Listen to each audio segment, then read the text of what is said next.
Sorry that this review is coming out a little bit late. I wanted to talk about it before I left for England, but unfortunately I was not able to, mostly because of the packing and the setting up for the trip and the whatnot. But now that I'm here, I could finally get a chance to devote some time to it. So it really surprised me, honestly. I was very, very scared to see it. Not because it's a horror movie, but because this current state of horror nowadays is really leaving a lot to be desired, to say the least. With these shoestring budget found footage films coming out every year and stuff produced by Blumhouse, you sometimes get kind of a diamond in the rough. You know, like you had It Follows, The Witch, It, and a couple of movies that really just break the mold. It is a movie that breaks the mold, quite largely, if I will say so myself. This movie's fantastic. It's definitely one of my favorites of the year. So let's get into the stuff that I like about it. Right off the bat, the one thing that really caught my attention were the performances. Every single performance in this movie is incredible. The kids in this movie are fantastic. I'm really happy to say that because nowadays we're getting a lot of great child performances. You know, between Stranger Things and this, it's really nice to see that child performances are on the rise again. And everybody in this movie is fantastic. Notably, Jaden Lieberher, Finn Wolfhard, Sophia Lillis, Jack Dylan Grazer, and Bill Skarsgård as Pennywise. Every single one of those actors give a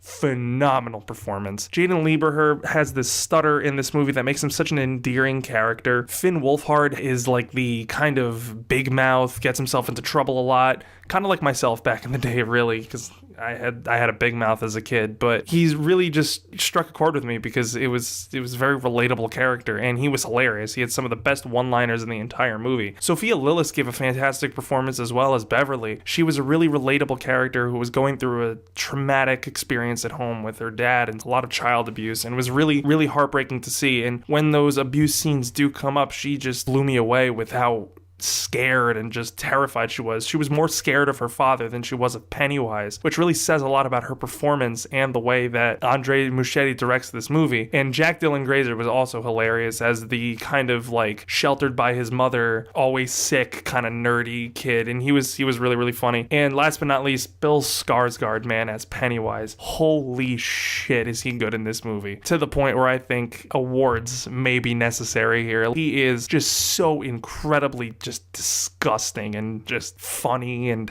every time he was on screen he sent chills down my spine with how incredible his performance was. He was just slimy and dirty and also hilarious, and he was just incredible in this movie. So the performances were all very fantastic, but really that's due in part to the incredible writing. Just the banter between these kids was incredible. It really felt that they were all best friends and they were all a part of this losers club, you know. It really all felt like that they were sticking together and they all come together to try to defeat this entity that's threatening to kill them and whatnot. It's really just so cool to see that such a strong bond and such great chemistry in between these characters. So all the characters are given, like, obviously more characters are given more screen time and whatnot, but I feel like each of these characters' backstories were kind of explored equally. A lot of character building moments were given to each of these characters. It's really kind of incredible because Pennywise is barely in this movie, which makes all of his appearances all the more effective. But the time that's spent in between these horror sequences is spent building up these characters and making them feel like real, actual people. One of the parts that really got me was the African-American kid. His name is slipping me right now, but he is living with his grandfather in kind of a slaughterhouse, and he's forced to kill sheep and whatnot, and he's obviously super not into that. So just watching that dynamic between he has to kill sheep, but he also has to defend himself against Pennywise is really interesting. And also Stan, the Jewish kid, he was not a really big fan of religion, and his dad's a rabbi, and just the crushing pressure of his family life, along with the I might die here in the next couple days dynamic, is really just so interesting to see. It's almost like as if these problems that all of these kids face all just relate back to their struggle with Pennywise, and it's just so compelling to see all of these characters just blossom into real people. And technically this film is incredible as well. The cinematography of this movie is absolutely incredible. Really just the wide shots that Andres Muschietti really just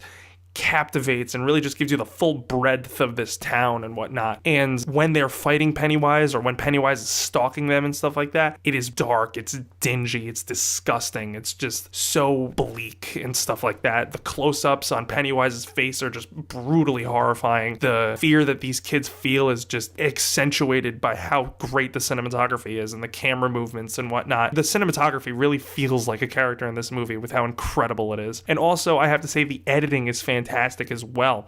All of the horror sequences are just breakneck pace, and they're just pounding with urgency, and they are just tension building, and just really just, I felt my hair going white as I was watching this movie with one sequence when they go to the house for the first time. I really felt as though one of these kids were gonna die. Ooh, I'm just thinking about it is giving me chills. And also, I have to say, one thing that I didn't expect with this movie was the score was incredible. I don't know who composed the score off the top of my head, but there was one scene near the ending in which they were all just standing around, just talking to each other. It was really, really awe-inspiring, and just, it was kind of bringing a tear to my eye, honestly. It was just, I don't know what it was about it, but just to say that the score of this movie should not have been as good as it was. And another thing that really got me in this movie was Andres Muschietti's just crisp and incredible direction. Just the amount of confidence that he has with this movie really shows that he wanted to make a faithful adaptation of Stephen King's arguably most popular book. And it really shows that he really, really, really wanted to put a lot of authenticity and care into this project. And it really shows. There's a lot of moments in this movie where they are just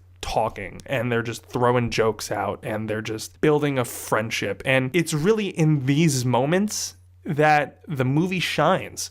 That's not to say that the sequences with Pennywise are all the worst. They're actually incredible, and I'll talk about them in a little bit. But the scenes in which all of these kids are just hanging out. There's one scene where they go to this like little lake type place, and they're all just standing there and just hanging out. And there's just like an unbroken, uninterrupted like 5-minute scene of them just like swimming in a lake together, just like making jokes, just hanging out, having a good time, enjoying the summer. And it really brought me back to when I was a kid and when I would do that with my friends and stuff like that. Just because this movie's set in the 80s doesn't mean it can't speak to any generation, because I used to do this exact same thing with my friends growing up in the early 2000s and mid 2000s. It was just so nice to see that these kids were having just the time of their lives and building chemistry together. And not many movies show that nowadays. Now, if this was directed by anybody else, I feel like they would have just completely skipped over that scene and just went for the horror aspect. And I feel like that would have been a detriment, because the book is all about their bonding and coming together as well, and with a little bit of horror sprinkled in there. And I'm glad that Andres Muschietti really explored that dynamic as well, because without the scenes of all of these characters coming together and just hanging out, the horror scenes would have had such less of an impact. And I want to talk about these horror scenes for a bit, because, oh man, these are some of the best horror scenes I think put to film. I know that's a tall order. I genuinely believe that these are some of the best horror scenes ever. There's one scene when they are in this like abandoned house, and they find out that it's Pennywise's lair, and they go in and they go to explore for a little bit, and they try to find all this stuff about Pennywise and the town and stuff like that, and they try to find Pennywise himself so they can confront him. That was a bad move on their part. This scene is so white knuckle and so brutal. Nobody dies, but it's just the lingering dread of death is just permeating throughout every single shot in this scene, and it's so expertly crafted. There's one specific shot in this sequence where Pennywise is walking towards one of the characters, and the sound effects coupled with the nails coming out of his fingertips, it's just incredible the way that this dread and just this tension is built up through this one sequence. And there are multiple sequences like this throughout the movie. I mentioned before that Pennywise is not in this movie all that much, and he's in this movie for about maybe 5 or 6 scenes, and every single scene he is in, he steals it. He's equally funny. There are scenes in this movie that genuinely horrified me with how good Bill Skarsgård was in this movie. It's like he completely disappeared into this role, because I couldn't even tell it was Bill Skarsgård. I mean, honestly, it didn't even feel like an actor was playing Pennywise. It just felt like this demonic clown was terrorizing these children. It didn't even feel like there was an actor behind makeup or anything. It was just absolutely incredible how just seamlessly he disappeared into this role. And every single sequence he's in, it feels as though he tries something new. It's not just like a simple chase sequence. There are a couple chase sequences in this movie, but every single scene that's not a chase sequence feels unique, equally as tension building and gritty and dirty and just terrifying. The one sequence that was made famous by the trailer of the projector sequence, in which all of the members of the Losers Club are looking through photos on a projector and Pennywise takes it over. Now, the trailer doesn't do that scene justice, because the rest of that scene is fucking horrifying. So that's about all I liked with this movie. Pretty much everything, to be quite honest. But there was one thing that I did not like about this movie at all. It was the fact that they relied way too much on jump scares. I'm not a horror purist. I mean, jump scares can be effective when used properly. They are a scare tactic. They are kind of a cheap one, but when used correctly, they can be effective. And this movie does have some effective jump scares. There were some that really took me off guard. There were others that really just did not feel earned. A jump scare is only good when it feels earned, which is why Sinister, for example, back in 2012, did jump scares so well. It's because it built so much tension throughout the movie that when a jump scare did happen, it felt earned. It felt horrifying. But in this movie, the jump scares, the ones that do work, are very effective. But the ones that don't really bog down the experience, I have to say. But other than that, this movie is absolutely fantastic. It completely took me off guard. It had no business being as good as it was. And I'm happy to say that it's a fantastic movie. I'm really looking forward to the sequel in 2019, and you best bet I'm going to be doing a review on that. So if I was to put a score to this movie, I would say that it's about an 8.5 out of 10. It is a completely effective horror movie. There's some great characters, some great writing, great editing, music, direction, cinematography. Really, almost everything about this movie is fantastic. But the jump scares can really get a little old and ruin the momentum of the movie. So I just want to say thanks to everybody for watching. You're going to be hearing a lot more of my voice soon, now that I'm in England and going to be doing some one-offs. I have 2 more along the way for Wind River and Kingsman 2, so hopefully you'll stick around for that. And thanks so much for watching, everybody. I'm DeGe, and this is the Cinema Dash.